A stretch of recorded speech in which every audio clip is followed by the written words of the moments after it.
నమస్కారం అనిల్ సింగ్ గారు. నమస్తే శిరీష. సో బేసిక్గా ఫైనాన్షియల్ గురించి, ఫైనాన్షియల్ ఇన్వెస్ట్మెంట్ ఏ విధంగా చేసుకుంటే మన లైఫ్ చాలా బాగుంటుంది అన్న విషయాల గురించి మనం మాట్లాడుకుంటూ ఉంటాం. అండ్ అదేవిధంగా ప్రతి ఒక్కరికి కూడా వాళ్ళ లైఫ్లో ఏదో ఒక టర్నింగ్ పాయింట్ అనేది వస్తూ ఉంటుంది. అది వచ్చింది అని ఎలా గుర్తించాలి, అండ్ అలాగే అది మనకి లైఫ్ని లీడ్ చేస్తుంది, దానికి అంత ఇంపార్టెన్స్ ఉంటుంది అని ఎలా తెలుసుకోవచ్చు సార్? ఈరోజు ఈ విషయం మీద మీరు అడిగిన ప్రశ్నకి ఒక సాలిడ్ ప్రపంచం అంతట్లో కూడా బాగా అందరినీ, స్పెషల్లీ మన భారతీయులందరినీ కూడా బాగా కదిలించేసిన ఒక మేజర్ విషయం మనం అందరం. ఇది ఒక రియాలిటీ, ఇది నిజం. ఈ రియాలిటీ గురించి మీరు అడిగిన ప్రశ్నతో దానికి ఎలా కనెక్ట్ అయి ఉంటుంది అన్న విషయం నేను ఎక్స్ప్లెయిన్ చేస్తాను. Sure sir. వినీష్ ఫోగట్, ఈవిడ she is a free style wrestler అనమాట. ఒక ప్రొఫెషనల్ రెస్లర్. అంటే దంగల్లో ఏదైతే మనం సినిమాలో చూసాం కదా, కుస్తీలు ఆడతారు. అవును. సో WWF అంటే కూడా అందరికి ఈజీగా అర్థమవుతుంది. అలాంటిదే ఇది దంగల్లో చేసే ఫైట్ అనమాట. సో ఒలింపిక్స్ ప్యారిస్లో నడుస్తుంది 2024 మన ఈ సంవత్సరంలో. సో 2024లో బిగినింగ్ అనేది ఇండియాకి చాలా గ్రేట్గా జరిగింది. ఒకటే ప్లేయర్ షూటర్ ఎవరైతే లేడీ ఉన్నారో 1-2 సార్లు ఒలింపిక్ మెడల్స్ గెలిచారు. అదొక ఫస్ట్ టైం ఇండియాకి మొట్టమొదటిసారి ఒక ప్లేయర్ 2 సార్లు మెడల్ తీసుకురావడం, ఒకటే ఒలింపిక్స్ అది కూడా.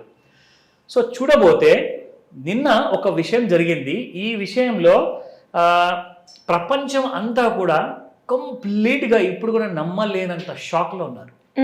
ఇది మేజర్ షాక్. ఎందుకు చెప్తున్నానంటే, ఒకరి కళలు చెదిరిపోతుంటే ఆ కళలు ఎవరైతే చెదిరిపోతాయో వాళ్ళొక్కళ్ళకి తెలుస్తుంది ఫస్ట్. రెండోది వాళ్ళ ఇంట్లో వాళ్ళకి తెలుస్తుంది. కానీ ఇక్కడ ఎవరి కళ అయితే చెదిరిపోయిందో ఆ కళ గురించి అందరూ ప్రపంచంలో అందరూ విన్నారు, చూశారు, కానీ జీర్ణించుకోలేకపోతున్నారు. ఇది ఒక చేసిన చిన్న తప్పు, ఒక చిన్న ఆపర్చునిటీ. మీరు అన్నారు, ఆ ఆపర్చునిటీ ఒకవేళ వాడుకోకపోతే అది ఆ చిన్న తప్పే ఎంత పెద్ద తప్పు అవుతుంది లైఫ్లో. మళ్ళీ ఆ రిమార్క్ అనేది మీరు మళ్ళీ మీ లైఫ్లో నుంచి తీసుకోలేదు. సింపుల్ అండి. ఇప్పుడు మన పెద్దవాళ్ళు ఒక చిన్న సామెత రూపంలో ఒక ఎగ్జాంపుల్ వాడతారనమాట. ఒక దారం ఉంటుంది, ఆ దారాన్ని మీరు మధ్యలో నుంచి తెగేసేసి మళ్ళీ ఆ దారాన్ని ఒకవేళ ముందట ఉన్నలాగా చేయాలి అంటే అది మీరు చేయలేరు. ఏం చేయాలి? అప్పుడు ముడి వేసుకోవాల్సి వస్తుంది. సో ఆ ముడి ఎప్పుడైతే పడుతుందో లైఫ్లో ఆ ముడి అనేది మళ్ళీ జీవితంలో ఎప్పుడు పోదు. ఆ ముడి అనేది ఎప్పటికి ఉండిపోతుంది. సో ఇది కూడా స్టోరీ నేను మీకు చెప్పబోతున్నాను. ఎస్, వినీష్ ఫోగట్. ఈవిడే ఇందాక నేను చెప్పినట్టుగా ప్రపంచం అంతట్లో మీ అందరికీ చూపిస్తాను. ఇన్ఫ్యాక్ట్ ఇది ఇవాల్టి పేపర్ హెడ్లైన్స్. ఆవిడ స్టోరీ అసలు మీరు అంటుంటే సార్, ఇప్పుడు ఆ పేరు చెప్పంగానే నేనే కాదు ప్రపంచంలో అందరూ కూడా పెద్ద పెద్ద వాళ్ళు, ఈవెన్ ప్రైమ్ మినిస్టర్ గారు కూడా ఆవిడ కమెంట్ చేయడం జరిగింది.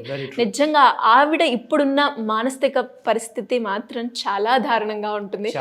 బికాస్ అంత స్ట్రగుల్ అయ్యి అలా రావడం ఎక్స్ట్రీమ్లీ డిసప్పాయింటింగ్ అండి. అంటే ఒక చిన్న తప్పు. అంటే మనం కూడా లైఫ్లో ఏదన్నా ఆలోచించినప్పుడు ఒక పెద్ద విషయం కానివ్వండి, చిన్న విషయం కానీ, అసలు ఎలా జరిగింది సార్, అసలు ఏంటి ఆ స్టోరీ, ఎగ్జాక్ట్లీ అది ఎలా ఆలస్యం జరిగింది, అందులో ఎలాంటి కైండ్ ఆఫ్ తప్పు జరిగింది నేను చూపిస్తా. ఇక్కడ మనందరూ చూడడానికి ఇక్కడ ఒక విషయం చూపించాలి. న్యూస్ పేపర్లో వచ్చిన హెడ్లైన్స్లో 100 grams అంటే ఎంతండి? 100 గ్రాములు. మన తెలుగులో మనకు తెలుసు, లైక్ 100 గ్రాములు పసుపు కానివ్వండి, ఒక 100 గ్రాములు ఏదైనా చిన్న వస్తువు కానివ్వండి మనం తీసుకుంటాం. 10 గ్రాముల బంగారం తీసుకుంటాము, 100 గ్రాములు కూడా తీసుకుంటారు. సో 100 గ్రాములు చూడబోతే ఒక చాలా చిన్న వెయిట్ అనమాట. Crush a billion hopes, turn dream of gold to dust. దీని అర్థం ఏంటంటే, మన దగ్గర 140 కోట్ల జనాభా భారతదేశంలో, అండ్ భారతీయులు ప్రపంచం మొత్తంలో చాలా మంది ఉన్నారు, కొన్ని లక్షలాది మంది ఉన్నారు. వాళ్ళ అందరి హోప్స్ కూడా ఈవిడ ఒక్క తెలియకుండా చేసిన తప్పు వల్ల భారతదేశంలో ఏదైతే నమ్మకం ఉండిందో ఈ అమ్మాయి మన భారతదేశానికి ప్రయత్నించేసి ఒక గోల్డ్ మెడల్ తెస్తుంది కదా అనుకున్నప్పుడు సడన్గా ఒక తప్పు జరిగింది. అదేదో మీకు చెప్తా. Let us go one by one. So Vineesh exceeds wait limit and is disqualified. అది ఎలా జరిగింది? వినీష్ ఫోగట్ గురించి నేను మీకు మళ్ళీ ఒకసారి ఇంపార్టెంట్ విషయం చెప్పాలి. ఈవిడ ఒక free style wrestler, professional wrestler అనమాట. అంటే నేను ఇందాక మీకు చెప్పినట్లుగా లైక్ షీఈ్ అ ఫైటర్ అనమాట బేసిక్గా. సో ఈ రెస్లింగ్ ఏంటంటే ఫ్రీ స్టైల్ ఉంటుంది. ఎలా కావాలంటే అలాగా మీరు ఒక ప్లేయర్ని చితగొట్టచ్చు. అందులో ఈవిడ సెమీఫైనల్ గెలుచుకుంది, ఫైనల్స్కి వెళ్ళాలి. ఏం జరిగింది చెప్తా. మార్నింగ్ 7:30కి ప్యారిస్ టైం, అది ఇండియా టైం కాదు, అక్కడ ప్యారిస్లో మార్నింగ్ 7:30కి ఆవిడ ఫస్ట్ వెయి్ ఇన్ చేసింది. అప్పుడు చూసుకుంటే 49.9 kg, అంటే 49 kgల 900 గ్రాములు ఉంది. అంటే ఆమె ఫైట్ చేస్తున్న గేమ్లో 50 kgల వెయిట్ ఉంటే అప్పుడు ఆమె వెళ్ళి ఫైట్ చేయొచ్చు అనమాట. అంతకన్నా ఎక్కువ ఉంటే డిస్క్వాలిఫై. ఎగ్జాక్ట్లీ. సో ఏం జరిగిందో చెప్తా. ఆ రోజున ఏం చేసింది ఈవిడ, అక్కడ ఒక స్మాల్ మీల్ తీసుకున్నారు, అంటే ఒక రైస్ కానివ్వండి ఆర్ రోటీ కానివ్వండి ఏదో ఒకటి తీసుకున్నారు. దాంతోపాటే చిన్న చిన్న స్నాక్స్ తీసుకున్నారు. టు సస్టైన్ 3 hour బౌట్స్, అంటే 3 గంటలు ఒక్కొక్కసారి ఫైట్ నడుస్తుంది అనమాట, 3 గంటల వరకు కూడా. అండ్ అది ప్రాక్టీస్లో కానివ్వండి, నిజంగానే కానివ్వండి, నిజంగా చేసేటప్పుడైతే 3 గంటలు జనరల్ నడవదు, బట్ 3 గంటల వరకు కూడా మనం రెడీగా ఉండాలి, ప్రిపేర్ అయి ఉండాలని దానికోసం she had some meals and snacks. ఇప్పుడు ఏం జరిగింది చూడండి, సడన్గా ఆవిడ వెయిట్ 53 kgలకు పెరిగింది. ఓకే, అంటే ఇప్పుడు డిస్క్వాలిఫై. ఎగ్జాక్ట్లీ, చెప్తా, అక్కడికే వస్తున్నా. నా ఇప్పుడు 50 kgలు దాటారు కాబట్టి డిస్క్వాలిఫైడ్. కానీ డిస్క్వాలిఫైడ్ కాకుండా ఉండాలి అన్న దానికి ఒక స్ట్రాటజీ ఉందన్నమాట. ఆ స్ట్రాటజీని ఇమ్మీడియట్గా అసలు అమలు చేయడం మొదలుపెట్టారు. ఏం చేశారో చెప్తా. నా Vinesh wins the match against Cuban. ఆ గేమర్ నుంచి 50 kgలు దాంట్లో ఫైనల్కి వెళ్ళడానికి రెడీ అయిపోయారు, సెమీఫైనల్ గెలిచారు. ఇక్కడ చూస్తే becoming the first Indian female wrestler to reach stage at Olympics. ఈవిడ భారతదేశం నుంచే కాదు, మొత్తం ప్రపంచంలో మొట్టమొదటి ఆవిడ అనమాట. She has become the first women to go to the finals. ఇక్కడ ఏం జరిగిందంటే సపోర్ట్ స్టాఫ్ సడన్ గా వినీష్ గారి వెయిట్ చూసుకుంటే 52 kgల 700 గ్రామ్కి పెరిగిపోయింది. సడన్ గా 2.7 kgs ఎక్స్ట్రా ఉంది 50 kgల పైన. ఇక ఏం చేయాలి? What is the last resort? ఇమ్మీడియట్గా ఏం చేశారంటే 9:30 PM ఆన్వర్డ్స్, మంగళవారం రోజున రాత్రికి 9:30కి ఏం చేశారంటే ఇమ్మీడియట్గా ఆవిడని ఏం చేశారంటే ఇక్కడ చూడండి 50 kg before the second weigh in at 7:30 morning. రెండో రోజు పొద్దున 7:30కి ఈవిడ వెయిట్ని మళ్ళీ ఒలింపిక్ స్టాఫ్ వాళ్ళందరూ వచ్చి చెక్ చేస్తారు. ఆ 7:30 గంటల ముందు, అంటే రాత్రి 9 నుంచి పొద్దున 7:30 మధ్యలో 10 గంటల సమయం ఉంది మీకు. ఆ 10 hours ఆవిడ 2 kg 700 grams తగ్గించుకుంది ఆవిడ. ఎలా సార్? చూపిస్తా. సో ఇక్కడ చూస్తే mid night morning 6 AM Vineesh end use sleepless night. రాత్రంతా పడుకోలేదు ఆ అమ్మాయి. పడుకోకుండా, నీళ్లు తాగకుండా, ఎలాంటి ఫుడ్ తీసుకోకుండా కంప్లీట్గా ఆమె మొత్తం exercises, steam bath, sauna bath. ఎందుకంటే స్టీమ్ బాత్ తీసుకుంటే ఏమవుతుందంటే లోపల ఒకవేళ ఎక్కడైనా ఫ్యాట్స్ ఉన్నాయనుకోండి అవన్నీ కాస్త బర్న్ అయిపోయేసేసి మీకు చెమట రూమ్లో బయటకు వచ్చేస్తుంది.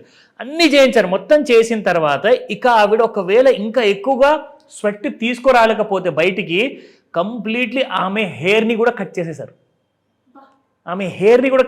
ఎందుకంటే అది కూడా బరువు కదా, 1 గ్రామ్ కూడా ఎక్స్ట్రా ఉంటే మీరు డిస్క్వాలిఫై అవుతారు.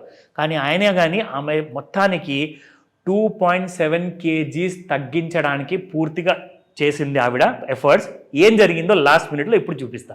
ఇదిగోండి Sirisha, Vinesh needs urgent medical attention. ఎందుకంటే మొత్తానికి చూసుకుంటే 7:30కి అఫీషియల్గా ఇక్కడ వాళ్ళు చెక్ చేశారు second weigh in for wrestlers to begin at games village. దాని తర్వాత 7:45కి Vinesh fails to meet the weight requirement despite readings taken multiple times. ఒకటిసారి చూశారు, ఏంటమ్మా మళ్ళీ ఎక్కువ వస్తుంది, 2 సార్లు చూశారు, 10 సార్లు చూశారు. ఫైనల్గా తెలిసింది ఏంటంటే 50.1 kgకి ఆవిడ 10 hours దిగింది. అంటే 2.7 కాకుండా 2.6 kgs దిగింది. 100 గ్రాములే ఎక్స్ట్రా ఉండేనండి. Disqualified, immediately disqualified. అమ్మా మీరు ఇంటికి వెళ్ళిపోవచ్చు, ఇక మీ ఛాన్స్ పోయింది. ఎందుకంటే 8 AM onwards she was in hospital, IV ఫ్లూయిడ్స్లో ఉన్నారు. ఎందుకంటే షీ వాజ్ కంప్లీట్లీ వీక్ అయిపోయింది. ఒక రాత్రి మొత్తం మేలుకొని ఇంత టార్చర్ భరించి 2 kg 700 గ్రాములు తగ్గించుకునేడానికి ప్రయత్నించేసి ఆఖరికి జస్ట్ 100 గ్రాములతో ఆమె డిస్క్వాలిఫై అయింది. బా, చాలా దారుణం. అసలు ఆవిడ మెంటల్ కండిషన్ ఎలా ఉంటుంది సార్? అసలు మీరు ఊహించలేని రీతిలో. నిజంగా శ్రీశాంత్, నా ప్రేక్షకులు అందరికీ కూడా ఒకటే రిక్వెస్ట్ చేస్తానండి, లైఫ్లో కష్టాలు అందరికి వస్తాయి, కానీ సుఖపడే రోజులు కూడా వచ్చినప్పుడు మీరు ఏదైనా తప్పు చేశారనుకోండి, మన అందరితో పాటు ఇదే జరుగుతుంది. ఇంకొక పెద్ద విషయం చెప్పాలి మనందరికీ. తెలియని విషయం ఏంటంటే ఈవిడ ఆ ఎంబారెస్మెంట్కి గురి అయ్యి, ఆ టెన్షన్కి గురి అయ్యి, ఆ కంప్లీట్ మెంటల్ టార్చర్కి గురి అయ్యి ఆమె అక్కడదక్కడే కుప్పకూలింది. ఇమ్మీడియట్గా కొంతసేపు అయిన తర్వాత లేచి ఆమె ఒక స్టేట్మెంట్ ఇచ్చింది. ఏంటి సార్? నేను జీవితంలో ఈ చేసిన తప్పుకి నేను జీవితంలో మళ్ళీ రెస్లింగ్ నేను చేయను, నేను రిటైర్మెంట్ అనౌన్స్మెంట్ చేస్తున్నాను, నా వల్ల జరిగిన తప్పు చిన్నది కాదు, ఇది చాలా పెద్ద తప్పు అని చెప్పేసి ఆమె రిటైర్మెంట్ అనౌన్స్ చేసేసింది. నేను నా జన్మలో మళ్ళీ ఒలింపిక్స్కి నేను రాను, అండ్ వరల్డ్లో ఎక్కడ కూడా నేను ఇండియాలో కూడా నేను రెస్లింగ్ చేయను అని చెప్పేసి ఆ డిసప్పాయింట్మెంట్లో ఆమె ఒక నిర్ణయం తీసుకోవడం జరిగింది. లైఫ్లో మళ్ళీ నేను ఆడను అని చెప్పేసి నేను శిక్ష విధించుకుంటున్నా అని చెప్పి. మీరు చెప్తుంటే నాకు గూస్ బంప్స్ వస్తున్నాయి sir. That is the fact. దీనికోసము మన ఇండియాలో లోక్సభలో, రాజ్యసభలో, పార్లమెంట్లో ప్రతి ప్రభుత్వం, ప్రతి రాష్ట్రంలో నినాదాలు, నువ్వు అంత డిసప్పాయింట్ అవ్వకు, జరిగింది ఒకటే తప్పు కదా, నిన్ను నువ్వు క్షమించుకోకపోయినా కానీ మేము మీతో పాటు ఉన్నాము, త్వరగా ఇంటికి తిరిగి రండి అని చెప్పేసి మన దేశ ప్రధానమంత్రి గారు కూడా ఆమె కోసం ఒక స్టేట్మెంట్ ఇచ్చారు. ఎక్స్లో, మన ట్విట్టర్లో కూడా ఈ స్టేట్మెంట్ ఇచ్చారు. చెప్పేది ఏంటంటే అండి, లైఫ్లో ఇందాక శిరీష గారు మొదట్లో అడిగారు, ఆ ఒక్క ఆపర్చునిటీని మనం ఎలా ఐడెంటిఫై చేయాలి. అక్కడే వస్తుందండి ప్రతిసారి గొడవ. లక్ష్మీదేవి ఎప్పుడైతే మీ ఇంటి తలుపు తట్టిందా లేదా అన్నది మీకు తెలియదు. సో కాబట్టి ప్రతి చిన్న పెద్ద అని కాకుండా ప్రతి ఆపర్చునిటీకి వంగి దండం పెట్టి మరి మీరు ఖచ్చితంగా దానికి రెస్పెక్ట్ ఇవ్వండి. అది ఇన్వెస్ట్మెంట్ ఆపర్చునిటీనా, మీ ఫ్యూచర్ ప్లాన్సా, మీ పిల్లల కోసం ఎడ్యుకేషనల్ గురించి ఆలోచించాలా, లేదంటే మీ రిటైర్మెంట్ ప్లాన్సా, ఇవన్నీ ఇంపార్టెంట్. దీనికి ఆన్ టైం డెసిషన్ తీసుకోండి. లేదంటే సమయం ఉంటూ నిర్ణయం తీసుకోకపోతే సమయం అది ఒకవేళ వెళ్ళిపోయింది అనుకోండి, డబ్బు చేతికి వస్తుందేమో, పోయిన డబ్బు చేతికి, కానీ పోయిన సమయం మాత్రం తిరిగి రాదు. విత్ దిస్ అందరి కోసము నేను ఈ వీడియో చేశాను. అఫ్కోర్స్ చాలామందికి ఇది ఇంపార్టెంట్ అనిపిస్తుంది, అండ్ ఈ విషయంలో అందరూ నేర్చుకోమని చెప్తాను శిరీష. ట్రూ సార్, మీరు చెప్పినట్టుగా ఆ పాయింట్ని మనం ఎంత కన్సిడర్ చేయాలి. ఒక్క చిన్న పొరపాటు చేసినా మన లైఫే మారిపోతుంది, కంప్లీట్గా డిస్ట్రాయ్ అయిపోతుంది ఫ్యూచర్. అదొక్కటి ప్రతి ఒక్కరు కూడా ఆలోచించి వేసే అడుగు, వచ్చిన ఆపర్చునిటీని గ్రాబ్ చేసుకుంటే వాళ్ళ లైఫ్ ఇంకెక్కడికో కూడా వెళ్ళే ఛాన్సెస్ ఉంటుంది. So take your decision on time. Doubt ఉంటే మీరు ఖచ్చితంగా నన్ను అడగండి, నేను కూడా మీకు ఆ విషయంలో సహాయం చేయడానికి పూర్తి ప్రయత్నిస్తాను. Great, sir. Thank you so much. Welcome, Sirisha.